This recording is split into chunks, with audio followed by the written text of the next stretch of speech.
Cool, okay. We are doing chain breaking right now. The first thing that we did was we looped the chain over the sprockets to get the right length, and we have marked with a Sharpie the exact spot that we need to cut it out. The next thing to do is check and make sure that these two are gonna fit together. These dots alternate which ones are like on the outside and which ones are on the inside. And so we're gonna cut it out here, and these are gonna go in between. So that's a good spot. If we were one in either direction, we'd have to add or subtract one. Cool, so that's the spot that we wanna punch it out. We're using this tool today. It is a chain breaker and also a press. So we're gonna break it here, we're gonna press it here. So I'm gonna move this so the whatever it is, that spoke thing is all the way out, and put the chain in so that that dot lines up. And there's these kind of like rivets here to hold it in place, so once it's on there, boom, that's good. That lines up with where we want it. And there's a hex key that we keep with it for the exact size to press it. So just gonna turn this until that spoke goes all the way into the side of the chain. It has not yet. I'm just kind of adjusting the chain to make sure it goes in straight.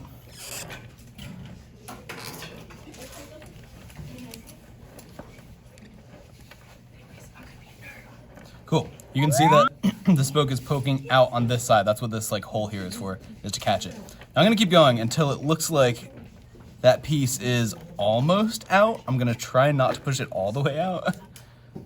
I think this is supposed to stop it at the right spot, but it's not in the right spot. So I'm gonna stop there because that looks about right. The tool is still inside the chain, so I'm gonna unscrew it until everything is loose. And you can see that I've pushed that piece most of the way out. I believe I can just pull them apart now. Cool, so that is the broken chain. And this is the piece that we actually wanna use. Cool, okay, so I pressed it through so that this did not come all the way out. It's still stuck into the chain a little bit, because if this piece comes all the way out, then it's really difficult to get it back in there and line everything up. Ideally, you would break it along a master link, because the master link clips together easier, but we never do that because the odds that it's in the right spot are so low. So we're just breaking it wherever we want. There we go. So these are gonna fit together pretty easily. Just gonna kind of squeeze the inner piece in here so that it fits over the outer piece. It's a little bit difficult. Cool. I'm gonna use the chain breaker, doing what I just did a minute ago, to push it just a little bit farther so I have more wiggle room. So I'm just screwing this straight through.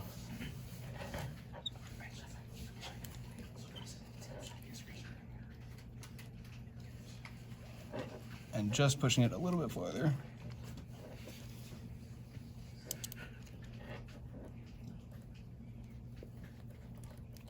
Cool, that's better.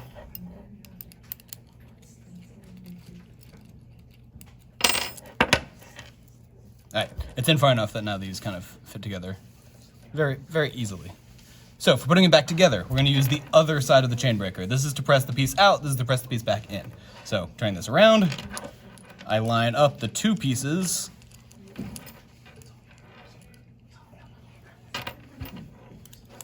Unscrew that just a little bit, cool. I line up the two pieces. Here's the piece that needs to be pressed in. Here's the piece that needs to be pressed into.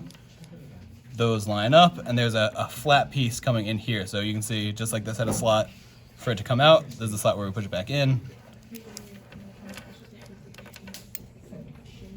And I'm tightening the other screw, because this is now pushing it in through there. Let's do it.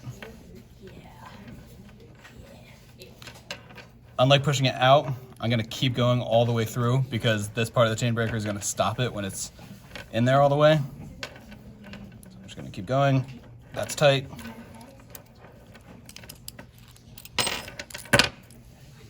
One solid chain.